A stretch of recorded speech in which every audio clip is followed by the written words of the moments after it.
Can everybody hear me okay? Up in the back, you good? Okay, we're gonna get going. Okay, so if everybody can sit down, quiet down, we're gonna get going. Welcome back. I hope the 231 quiz went well. Did it go well? How went the quiz? Okay, seems mixed opinions. Okay, so we're gonna talk today about how to code effectively in a team. Okay, so please quiet down if you're still talking.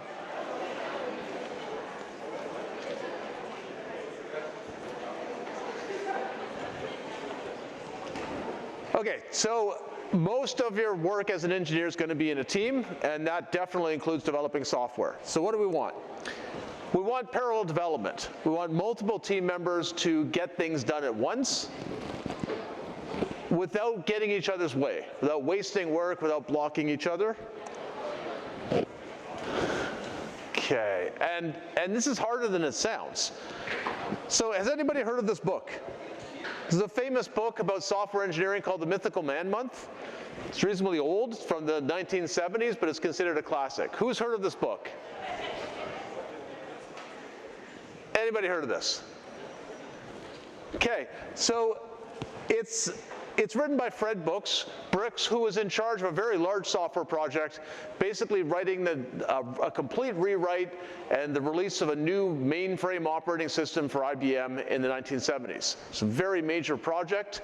IBM was dominant in technology at the time, and these are kind of make or break products. And the project was late. And as it became clear it was going to be late, his superiors, who would be at the absolute top of the company, would say, okay, well, how many more person months is this going to take? And we'll just give you more people. We'll put more programs on this. We need this faster. So, he would give answers, and his managers would give answers about, well, we need another 300 person months. Okay, fine, we're going to put another 30 people on this, and therefore it's going to go faster. And what he found is that the more people they put on this project, the slower it went. So it didn't actually make it deliver faster, it made it deliver slower. It's actually been shown multiple times. So this is a maxim that's actually known as Brooks's law, that adding manpower to a late software project makes it later. Okay, why does that happen? That's very counterintuitive. Doesn't happen if you're trying to build a house. Doesn't happen if you're trying to shovel your driveway. It happens because you have all this communication. You have people who have to get up to speed on how the software works. They have to communicate because it's a very collaborative activity. If you add new people who do not know what's going on late in the project, you're already behind, they actually slow down the people who already know what's going on, and the project gets even slower. So it's hard to speed up software projects that are late. And we need to look carefully for these techniques by which we can have multiple people working together and the whole is greater than the sum of its parts. Like we actually make, or it's better than one person doing it. We actually make forward progress. Okay, so how do we do that? Okay, so I'm gonna give you a couple minutes. Talk with your teammates or your table mates about this. How are you gonna do this in this project? Starting with milestone 1. You're a team of 3, how are you gonna break things up so that you work efficiently, you don't get in each other's way? Okay, so let's take a couple minutes and think about that.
what should you do?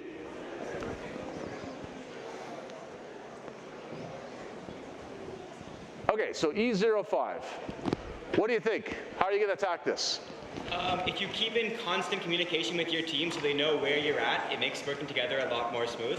Okay, so one thing is a lot of communication, and that is going to help. Like that mythical man month, a big part of the problem was people getting in each other's way, right? Doing things that were breaking each other's code. So communicate a lot. Any other ideas? Okay, so I'm going to write this down. So.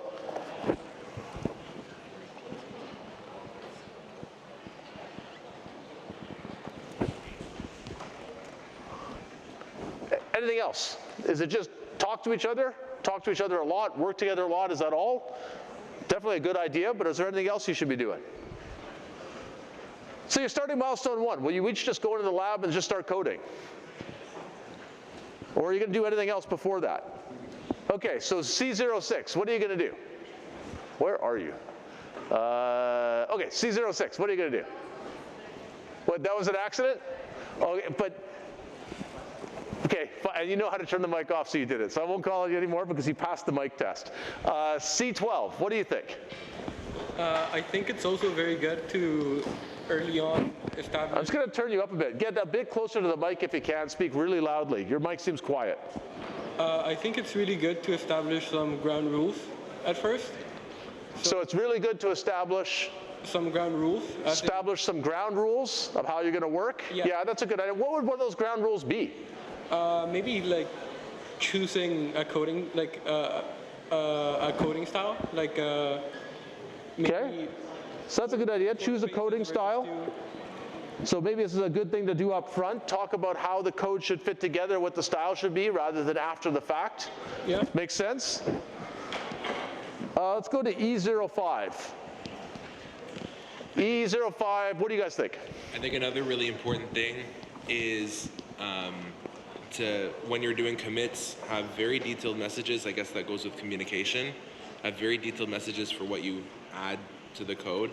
Also, making sure that every team member has a very good fundamental understanding of what you need to do with the code so that you can distribute the work evenly so that everyone is clear on what each other is doing and where, I guess, who needs to use other people's functions, stuff like that.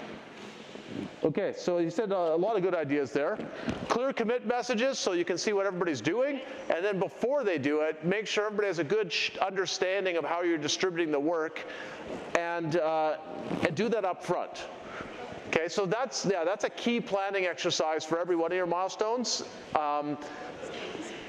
Work out who's doing what. You can adjust it, right? Agile means this is not a suicide pact. You make a plan of who's going to do what. Certain things fall behind. Certain things are harder than expected. You can change it. But you do need to make some quick plan. Okay, so you're going to distribute the work evenly up front. Any other thoughts? So C10. What do you think? Where is C10? Yeah, go ahead. I think having very good comments is also key, and meeting oftenly, because everybody needs to know what's going on for integration, because if everybody's not on board, when it comes to integration, you're going to have a lot of issues. If everybody knows what's going on and how you want it to all end up, that one common goal, it's going to be easy to integrate, especially with milestone 1, where you have a lot of functions that depend on others. Okay, so you said a bunch of good things, so good comments. We're going to talk about code style in another lecture, but basically, yeah, code is much harder to read than you think. So you need to comment well so your teammates can understand it. You can even understand it a few weeks later. You also said make sure you got a shared goal. Makes sense. Any last thoughts? So C12, anything else you're gonna do to try to be productive as a team? Yeah, have in-person meetings. Yeah, right. Those are much better than like Zoom meetings. Yeah, that's a good idea. A lot of problems get solved by just being near each other. You're more agile, you build that trust faster, all good ideas. So one other thing that I guess I'll mention here, so we talked about distributing the workload evenly and up front. That's a very good idea, and you're going to come back and see if it's still even. Maybe some things are harder than you thought. You also want to minimize coupling. Okay, so that's a key idea of, as you distribute your workload, try to do it in a way where milestone 1, for example, there are multiple functions. You can give some functions to different people, and some functions look kind of related. So those you should probably give to the same person. You're not, and let me ask you, yeah, okay, so let me just go through some of my ideas on this. So you want to have this work distribution conversation like now, if you haven't had it. You're going to discuss the functions as a team. It probably does not make sense to say these two people will write one function, because it's too fine-grained. You're going to be writing code on top of each other. Probably much more logical to say one person is writing each function, split it across all the 3 members. Estimate how hard these functions are. Right? You don't want to wind up giving the first 5 functions to the first person and the second 5 to the second person if those are very different in difficulty. Think about which ones are closely related. So one person is going to be more productive at doing both of these. I've seen teams in the past sometimes say, okay, this person will write a certain function, and then this person will write the code in load map, loading a data structure to make that function fast. Do you think that's a good idea? No, it's not a good idea. The reason it's not a good idea is you very closely coupled those 2 people. So that's not a good idea unless this is the absolute last task you have left. There's really nothing else you can do in parallel. Otherwise, why wouldn't you say, one person takes a certain function, passes both functionality and performance, another person takes a different one. They're fundamentally less coupled. To be agile, it is perfectly fine to say, well, we don't know how hard all these functions are. I know we're trying to estimate difficulty, but we don't have a good sense. So you know what, let's just pick the first 2/3. We'll divide those up. The last third, we'll get to them later. But we better get these first 2/3 done sooner, with maybe a week to spare. So we set an earlier milestone. We'll see how those ones went, and we'll see who, maybe somebody's not done, somebody else is done early. We can farm out that additional work to the person who's done early. So that's agile, right? You have a work queue, and you can grab things from the work queue. So you don't have to divide all the work up if you don't want to. Okay, so I said one of the things you want to do is try to split up functionality. So if you work in different files, that's great. So you might want to use more than one file in your program, but Git's pretty good at merging things together as long as you're working in different parts of the file. So you can keep them in fewer files. But if you divide up the features so you're not writing the same code, as you write this, basically I can have Tony Stark writing one thing in one file, Bruce Wayne writing another function in a different file. They're each building, they're testing. When they pass the tests, they commit the code, they push it back to the main repo, and it's going to be pretty easy to integrate, right? One of them's going to push first, the other one's going to have to pull that code and integrate it, but because it's in different files, solving different functions, the integration should be easy. It's unlikely you have any Git conflicts, so it should be nice. No wasted work. And you repeat this over and over again. A problem that teams get into all the time in this course is because they're not used to working with other programmers, they don't integrate often enough. They just kind of go off and say, I'll write my code, and the last day we'll put it all together. That is a recipe for a really stressful last day. So what you want to do is, each of Tony Stark and Bruce Wayne here have finished one function. They test it, it works, they commit it, they put it back. They pull, they both now have the updated code. So they're constantly integrating their changes together as soon as they work. Okay, now you can't make all the features totally independent. You might have some helper functions that more than one person wants to use. So in that case, you need closer communication. There's some common code here now that both Bruce Wayne and Tony Stark are modifying. There's a higher probability that they get conflicts in that code, right? They could both change the same line of code. So when you have to have 2 people working on some common functionality, try to get that common functionality done earlier, because there's more chance for dependencies, things that need it, more chance for conflicts. Integrate even more often. Even more important, you make a change to that, you push it back right away, you tell your teammates to pull it. Okay, so yeah, there's a word for this, continuous integration. And it's considered best practice. And it appears to be against human nature, right? So my own grad students, they tend to want to go off on their projects and work for too long without integrating their code back. So you have to fight that tendency. They sort of assume that integration will just happen easily, and often it doesn't. So just integrate small bits of code back whenever you can, but don't break the build. Okay, so I just talked about this. Integration is hard to predict how long it'll take, so do it in little pieces all along. One reason, obviously, is you don't leave it to the end when it's a huge schedule risk. Another reason is it actually makes it easier to move tasks between team members. So let's say milestone 1, some functions take longer than a person expects. But that person has basically kind of written some functions, not written others. The code is kind of half broken, but some of it's working. And he's never put anything back in the remote repo. And now you're getting near the deadline, so you're saying, well, I can help out, right? Like, I'll take over some of those functions. And, but he's saying, well, I got them half done, but I got other stuff that's, I got some stuff working, some stuff broken, but it's all together. I can't put it back right now. It's really hard to move tasks around now because you have a bunch of code that is only on one team member's disk, and it may not be in a state to share because the person is trying to do too many things at once. So don't do that, right? Get a little bit of code, get a function working, push it back to the remote repo.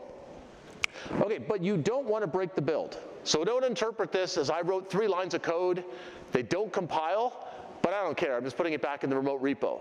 Okay, that is destructive because your teammates, once they pull, they can't work anymore, right? Like, they can't actually build the code. So you do not want to commit broken code. Now, what does broken code mean? It means it won't compile, or it breaks previously working tests. Now, there may be tests that never worked that still don't work. That's fine. Nobody, that just wasn't written yet. You haven't made anything any worse. But don't make the world worse. And won't compile is kind of the worst of all. But breaking existing tests is also bad. Now, let's say I have a whole bunch of code on my machine. It's not fully working, but I want to get it back so my teammates can see it. You can comment it out, right? So you can have the code, but it's commented out or it's deactivated somehow, like with an if statement. And now they can see it and they can help you work on it, but it's not going to break the build because they'll have to turn it on before they work on it. Okay, so that's one way to work. Partition up the work, but reintegrate often. Another way you can be productive is to split development and test. So we can have one person, I got Tony Stark's developing new features, and maybe he's behind, so he needs help. So Bruce Wayne is testing and debugging some of these features with him. Test and debug is massively parallel. If you have some bugs in your program, you can actually have a lot of people trying to work on different bugs, even on the same bug, because most of debugging is trying to figure out what's going on. So this is the one place where you can add many people, even late in a project, and still get productivity gains. So that's something that you can exploit. Okay, the last thing is pair programming. Who's heard of pair programming? Okay, so a few people. Anybody want to describe for me what pair programming is? Let's see, C06, you know it? I'm going to call on you, see if you can describe what is pair programming. Whoops, I think I turned on C05, so I suddenly did a lateral to somebody else. Let me get rid of that. Somehow? Ah, okay.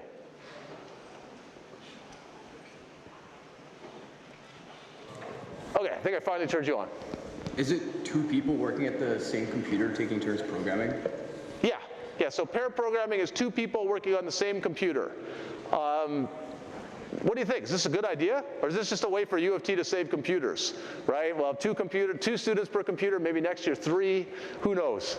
I think it can be good if the people like respect the time of the other one, and maybe they can help point out issues that they might have overlooked quickly. But I think also you could get in the way of somebody else if you're too overbearing, I guess. Okay, so yes, you said you think it could be productive, right? Because one person's helping the other, seeing maybe mistakes that he or she is not seeing. And yeah, that's actually what various studies have found, that this is actually a productive thing to do.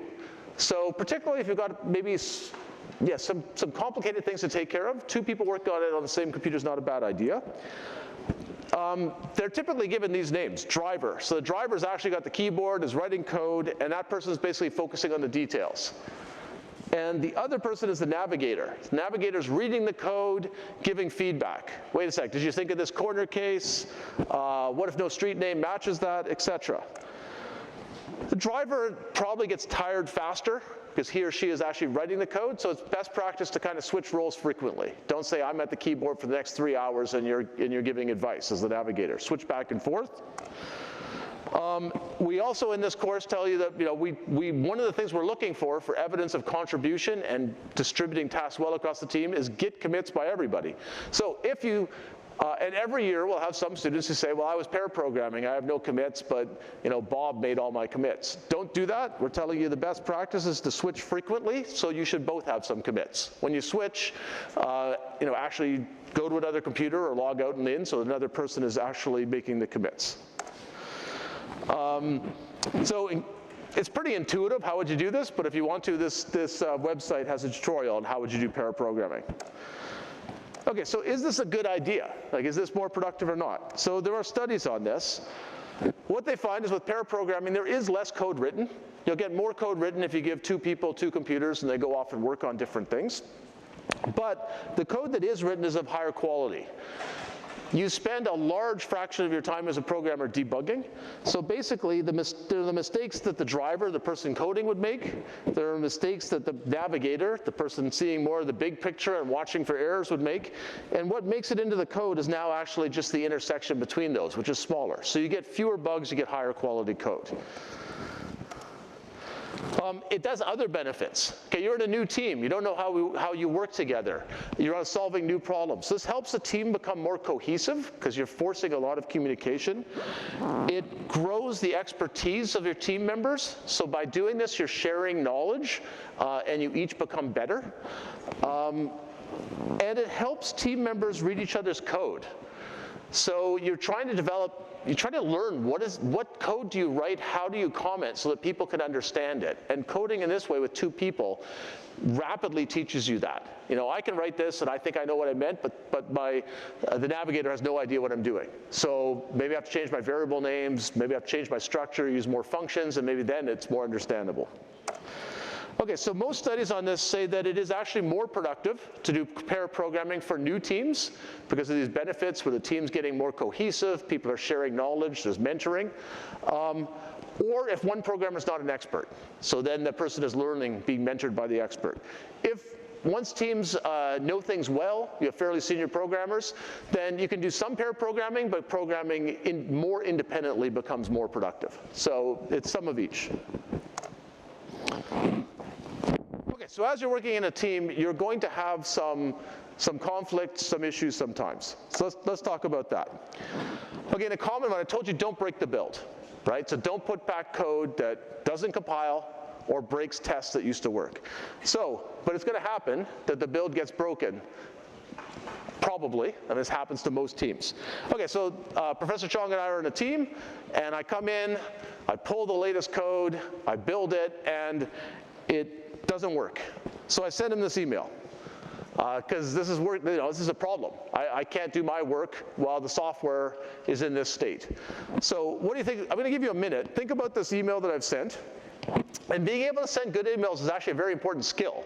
You're going to find in your career, it's not just at school, in your career, you send a lot of emails to people, and a lot of instant messages and so on, asking them to do things. So how you communicate by email matters. So I want you to take a minute, think about what are the pluses and minuses of this. So let me bring up a timer again.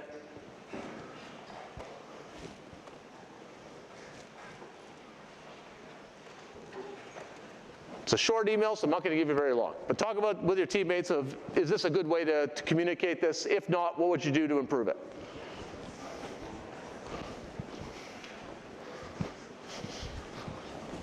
What do you think?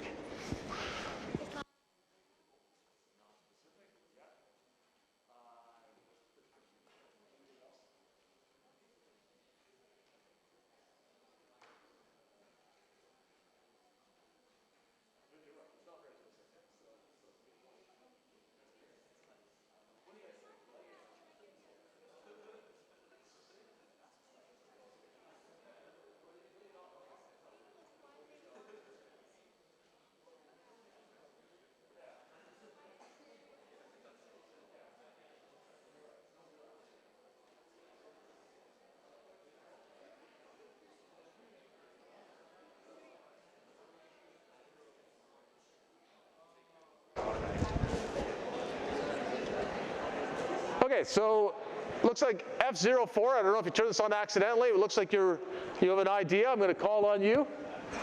What do you think of this? Where is F04? Still learning the, yeah, there we go. As somebody trying to debug this, I have no idea how the code has been changed, right? I have no idea like what might have broken the build. Like, essentially, I just don't have enough details to know to diagnose the problem, really. Yeah, good point. So this is a really bad bug report. Something is broken, I'm not telling you what. Okay?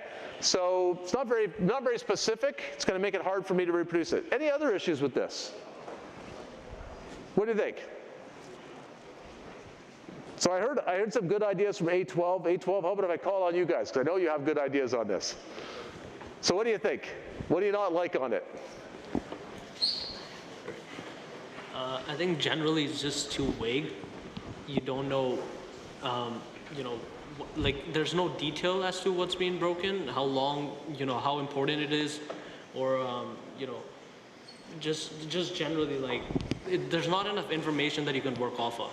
Yeah, so it's again vague about what's really broken, but he also pointed out some other vagueness. Is this a big problem? Is there a specific time by which I need this? Also, Alan might go, well, maybe this isn't my problem. I didn't really give any evidence of why this would be his problem, so it's not good. So it's not very specific. Haven't really told Alan why I think it's his problem. Haven't said if it's a big problem he needs to jump on right away or what he needs to do. So it's pretty terrible communication. Okay, so let's go on to this one. Okay, so look at this for a few seconds. Sarah's our third team member. Okay, so Alan, once again, you broke the build. Sarah and I can't work. This is unacceptable. Fix it now. So what do you think? I'm just going to call on. You can buzz in right now if you have some thoughts on this communication. It's good? Somebody must have an opinion. Okay, A09, I see you reaching out. I think you have an idea. You like it? Like the other one, it's not specific enough, saying like what's wrong and like when they should reach out. But also like it kind of, like it's more emotionally charged than it needed to be. Yeah, okay, so it's still not very specific. It says you broke the build, doesn't give evidence. And it has, on the plus side, it does convey urgency. Okay, and it says what I want, fix it now. And it says it's, I can't work. On the other hand, this tone, email, okay, so people at the back, can I get you guys to quiet down? It's hard to talk over you. All right, thank you. So you have to be really careful about tone in an email. Email has you can't see the person. So emails come across typically as colder than they actually are. So I wouldn't want to send an email like this because it comes across as condescending, angry, and that's just going to damage the relationship within the team. And it's not, why am I doing that? That's not going to achieve anything. Even if I do actually feel angry, I should not write an email like that. And if I didn't feel angry, then I just wrote a sloppy email. It's not a good idea. Okay, how about this one? So this is a longer email. Hi, Alan, there are many compilation errors in streets.cpp. Last commit was last night. We think it's your code. It's holding Sarah and I up. Sarah and me up. Can't compile. Please take a look as soon as you can and let us know when you can fix it. If it can't be fixed in the next hour, we're going to have to revert your changes. Okay, so what do you guys think about this? Anybody want to weigh in? Good, bad? What do you think? Okay, so C10. Looks like you have an opinion. What do you think? I feel like it's better than the previous response since it kind of illustrates what's going on, and it's more softer in tone. Yeah, so I agree. So it's got a bunch of positives, right? What is the evidence? What do I need you to do? When do I need you to do it by? Doesn't have that emotional tone. So Made to Stick said, emotion helps people remember things. That's true. So sometimes you want that. You're giving your presentation about your big achievement. You want people to have some emotion to remember it. It also works in a negative way, though. Somebody gets an email that's really annoying. They actually remember it for a long time, and you don't want them to remember it. They remember, I hate that guy, right? That Betz, I hate him. I hope that this project fails. I don't want that. I'm not trying to convince Professor Chong to remember he hates me. So, any other thoughts on this one? So I think E05. What do you think? I think that the actual message is a lot better than before, as our colleague said. And I think that if I were to receive this message, it would be perfect. I know exactly what would happen if I haven't done it yet. It tells me what time I have to do it, and it gives me a lot of background information on what's happened, especially with how this file was, the last commit was at 8 p.m. I know what time it was last committed. The information that I have, I feel like is enough to work on it. Yeah, so it makes sense. I mean, even the fact that we're saying which file and what commit, Alan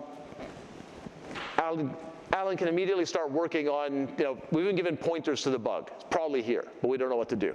So Professor Chong, what do you think? And let me find your buzzer. Where are you here? Your G06? Any thoughts on this one? I think it looks pretty good. Again, as the student just said, I have a very clear idea of what I need to look at, and in particular, how pressing the issue is and how much time I have to fix it, and what will happen if I don't fix it in that time. Okay, makes sense. One of my former head TAs, I'd be sending emails out to, people we're doing research with, people in this course, and he was impressed at how I would think of various ways a person could misinterpret an email and try to write it to avoid that. And that came from working at Altera for many years. We're asking many people very quickly to do things. You kind of think, how can I make this very clear so they know exactly what I'm trying to do? So it is a useful skill. You will use it in your career. So yeah, this highlights basically what people have already talked about. I think there is something though. People are busy. Okay, people are busy, they get distracted. So Made to Stick points out you can bury the lead. Like, it's important to get your most important information across first, because you can lose somebody's attention quickly, and they might even just decide not to read the rest. So maybe we could put this in the title of the email or the subject line, but it's only down here that we say, this is a broken build that's holding us up. And probably that should have come in the very first sentence, just to basically get across the key information right away, assuming that Professor Chong is very busy, and we want to get his attention right away. Okay, so you can have other conflicts. These ones are just like a technical, somebody broke the build. We could have a partner who's not meeting commitments. What are we going to do in that case? So, and this is going to happen at some point in your career for sure. It might happen in this course. So I want you to take a minute and think about, if a person is not meeting their commitments, what are you going to do? It's, again, a really important skill. You go to industry, they expect you to be able to handle this because it will happen.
Okay, anybody want to weigh in on this one? So buzz in if you've got a thought on what you'll do.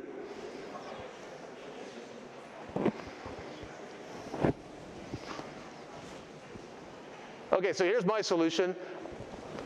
Okay, so Professor Chong and I are working together. he feels I'm not meeting my commitments, so he emails the chair of the department to tell her that I'm not meeting my commitments, right? So what do you think? Is that the best possible thing you could do, or is there anything you could do that's better? So C10, what do you think? What would you do? What do you think of the strategy that I just said Professor Chong would have? Mail the chair of the department. I don't think he'll really have this strategy, but let's say he did that.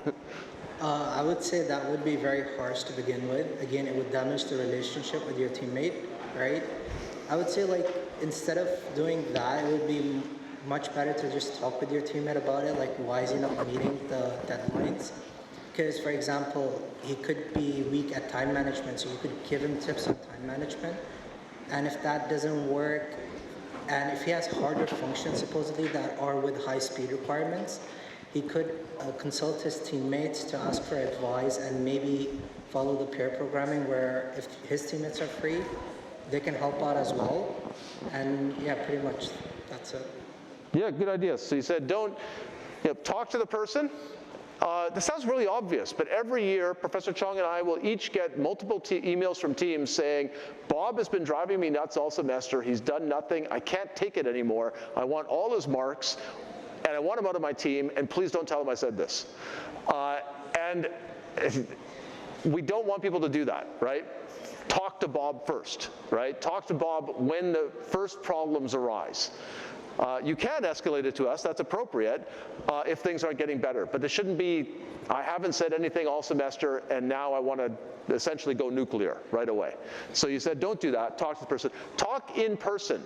Okay, I said email tends to be a conflict enhancer. It's no emotional content. When you know you have, there's a potential conflict here, have an in-person meeting, better than email. Any other thoughts on this one?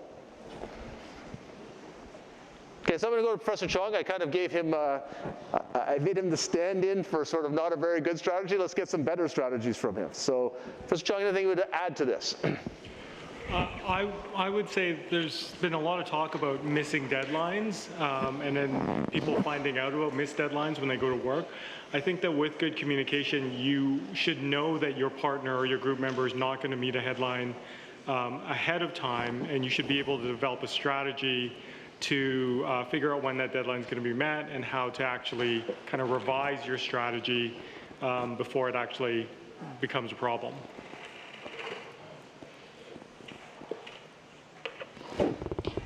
Yeah, that makes a lot of sense. So you said basically, make sure you got deadlines, you're tracking those deadlines, you're seeing, I've got a concern about how well this person's going to do, let's make sure we're going to get some advance notice.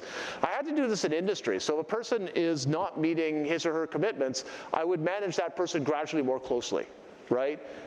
More specific deadlines. You should always have specific deadlines, but they get more specific, more of them, and you're tracking them closer.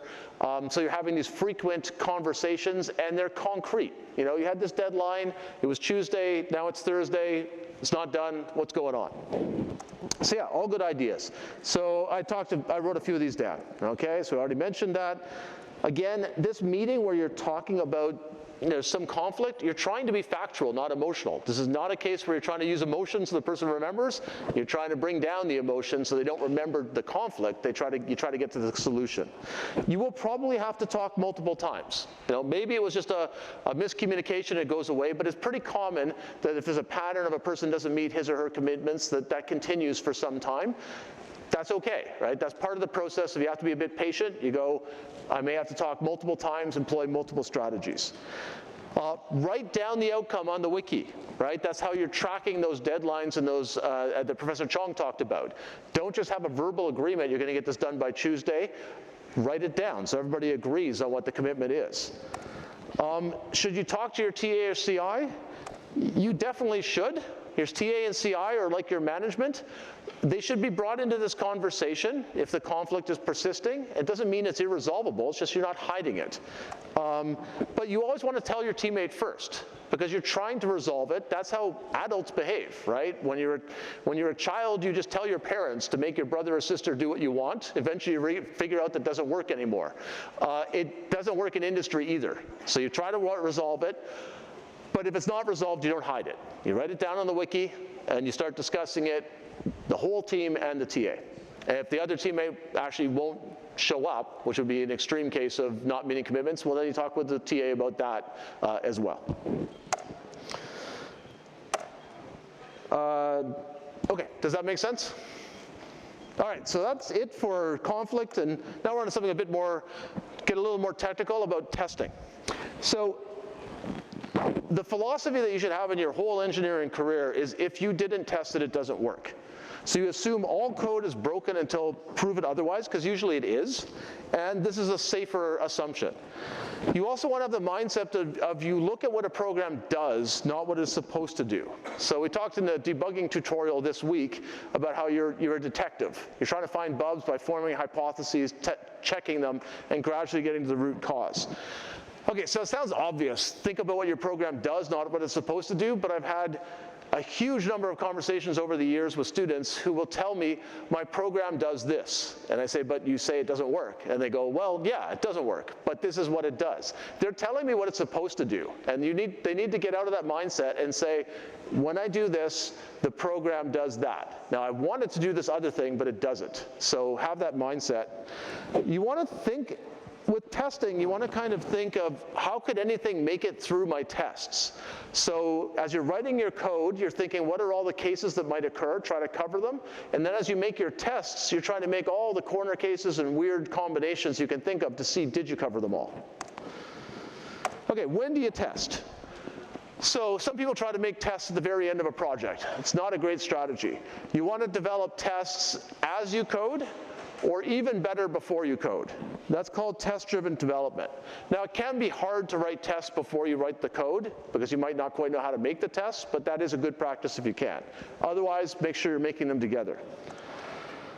This fits in with the agile development, right? You've got your idea, you build your prototype, you test it, you refine it, you repeat. Well, you can't test and evaluate if you didn't make tests. So you've got to make them as a key part of developing the software. In test-driven development, the tests are the detailed specification. So what do I mean by that? It means that you don't write, I mean, you do have documents, we write them in this course, of what are you supposed to do in your various milestones. Our header files say how the APIs work. So you still have documentation, but instead of making the documentation extremely long, laying out every possible case and expecting people to read it really, really carefully, you rely on the tests to give you a lot of the detailed specification. They can still actually read the tests, so they are a form of spec. And the key thing is they can be executed. You can run these tests and see if the software actually meets the specification. Okay, so there are different kinds of tests. So there are end-to-end tests. And this is probably what you've used in your programs to date. End-to-end tests means you send in input from a user, or input that is just like what a user would type. Maybe you capture it in a file and you send it in. And then you get output, which is exactly what you would give an end user, and you make sure it matches what you'd expect. So it tests the whole program. There's a different kind of test called unit tests, and we're using a bunch of them in this course. And what a unit test does is it tests small pieces of a system. So it could be a single class, single function, could be a group of them, but it tests smaller units of functionality.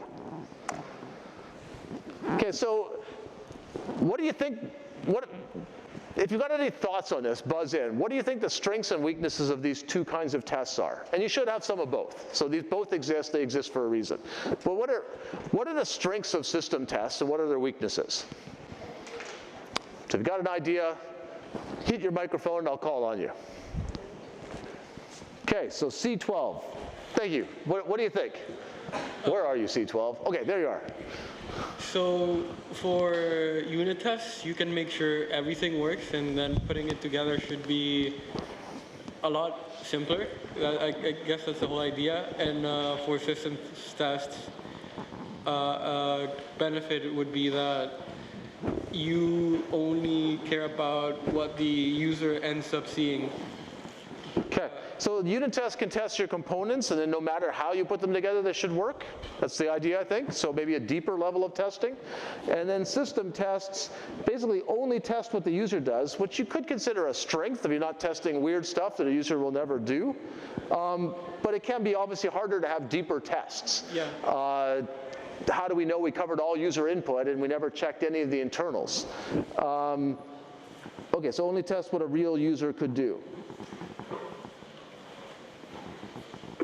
Yeah, so those are good points. Let's see, E05, any thoughts? If there's a bug in the output, testing with system tests can obscure what's going on under the hood.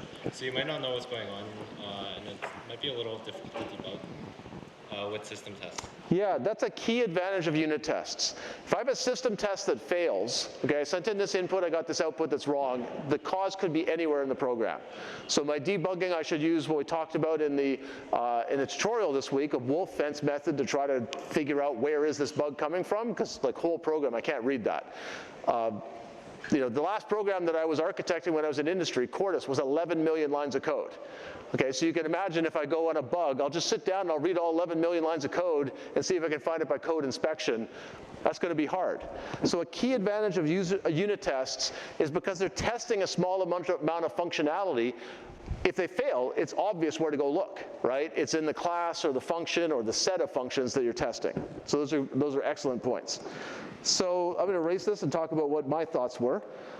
So yeah, the advantage of system tests are they test the whole system. That's important because you can have gaps otherwise, right? What if this function plus this function plus this function all called in this way? Each of them works individually, but when you put them together this way, it doesn't do what you expected. So you've got to have some system tests. But they are hard to debug because the problem could be anywhere. And they also can be fragile. Fragile means I send in some user input and I get this exact output. I might change my program a little bit and my expected output changes. Okay, that breaks my test, but it's not a real bug. It's actually a problem in the test. I don't want to spend all my time updating tests, so I actually prefer not to have these fragile tests. But I need to have some of them. And unit tests is basically what I just said. Okay, so they're easier to debug. They can be less fragile. You write them in code. They don't break as often if you do them well. But they don't test the whole system, so you need some system level tests because otherwise there could be gaps. Okay, so there's another, this is a continuum.